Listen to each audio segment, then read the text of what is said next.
Portland's Safe Rest Village program, it is moving slowly. Just 2 shelters have opened in 3 years. Some neighbors say their concerns are falling on deaf ears at the city. Our Brandon Thompson heard City Council consider some solutions to make things more effective. So Brandon, what did you learn? Yeah, so this is the second part of the city's Shelter to Housing Continuum project. City Council approving changes today that will create more spaces in the city for outdoor shelters. Think like the Safe Rest Village program. It also creates standards that even Mayor Ted Wheeler admits neighbors of the Safe Rest Villages have been calling for since the program began. From homeless to housing, shelter is a step for people in between. Our job is, which is to prepare individuals to move into permanent housing. Andy Goebel heads up All Good Northwest. The nonprofit operates 3 outdoor shelters, including one of the city's Safe Rest Villages. They have an opportunity to be in a safer space that is secure, where there are services provided.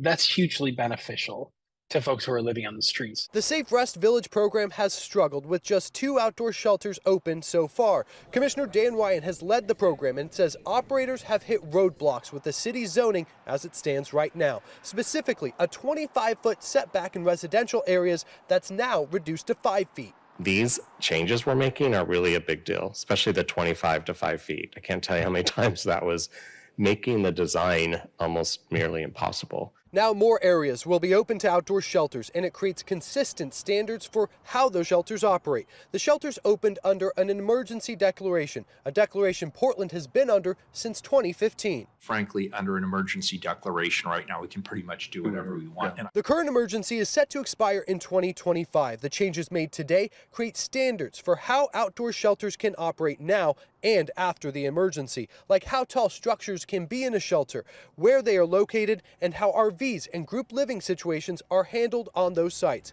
Commissioners agree the changes will create more shelter options in the city. Anytime we have additional shelter spaces, in my mind, it's a good thing.